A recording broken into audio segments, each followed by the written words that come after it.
આજે તો આ લોકોના લીધે મને તૈયાર થવા પડ્યું ને આ લોકો પછી મને કાં ફરવા લઈ આવ્યા તે વિડીયોમાં આગળ જુઓ. आइए देखते हैं मजा आएगा.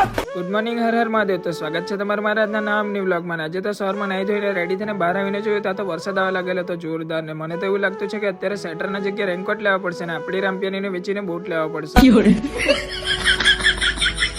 ને પછી તે બધું છોડીને વરસાદ આવતો હતો એટલે ગરમ ગરમ ખાવાનું પણ બની ગયેલું હતું એટલે મેં તો ફટાફટ ખાઈ લીધું. ને આજે તો વરસાદ આવે એટલે ઘરના બહાર પણ નહીં નીકળ્યા એટલે ઇન્ડિયાની મેચ આવ્યા કરતી હતી તે જોવા બેસી ગયેલા હતા. અને વરસાદ બંધ થઈ ગયો એટલે આ લોકો કે રેડી થઈ જાય એટલે મેં રેડી થઈ ગઈ ને આ લોકો પણ રેડી થઈ ગયેલા હતા મને ફરવા લઈ જવા માટે. એટલે પછી આ લોકો લઈને મેં નીકળી ગયો ગરુડ ગુફાને ઢોલે બતાવવા માટે કારણ કે હજુ સુધી આ લોકોએ જોયેલું નહીં મળે. અને પછી આવી ગયેલા હતા મેં ગરુડ ગુફા વોટરફોલ વાળા ડુંગર પણ અમારી પલટન પણ આવી ગયેલી એટલે પછી આ લોકોને ચાલતા લઈને નીકળી ગયો ગરુડ ગુફા વોટરફોલ બતાવવા માટે. પહેલા આવીને બતાવ્યું ગરુડની ગુફા ને પછી બતાવ્યું ઉપરથી વોટરફોલ ને. અને જો મને ફોટા પડેલા જોઈને આ પણ ફોટા પાડવા માટે ફૂલ તોડવા લાગી ગયેલી છે. ને પછી આ લોકોને લઈને ડાયરેક્ટ નીકળી ગયા રામ ભગવાનના બાણ ઘસેલા તે બતાવવા માટે. ને તે બતાવીને પછી અમે લોકો નીકળી ગયેલા હતા બહાર ઉપર જવા માટે. ને પછી નીકળી ગયેલા હતા અમે લોકો ડાયરેક્ટ ઢોલે પર જવા માટે. ને ઢોલે પર આવી ગયા હતા આ લોકોની ખુશી તો જો કેટલા બધા ખુશ થયા કરતા છે આ લોકોને. પછી આ લોકો ચાલતા જ આવ્યા કરતા છે ને આ લોકો તો ગમે ત્યાં રખડ્યા કરતા છે. પછી બીજા લોકેશન પર લાવ્યો હતા એ લોકોએ મને કેમેરામેન બનાવી દીધો ને આ લોકો મારા પાસે ખાલી ફોટા જ પડાવ્યા કરતા છે. ને ત્યાર પછી ડાયરેક્ટ અમે લોકો નીકળી ગયેલા હતા ઢોલુમર ચોકડી પાસે જવા માટે. ને અહીંયા આવીને પહેલા પૂરી લીધું પેટ્રોલ ને પછી આવી ગયેલા હતા પાણીપુરી ખાવા માટે. ને આ લોકો તો જો બરાબર લસરાયા કરતા છે ને આ ભાઈને તો એટલું બધું પાણીપુરી ગમી કે પાણી પણ પી ગયો. कैसे लोग रहते हैं यार यहाँ.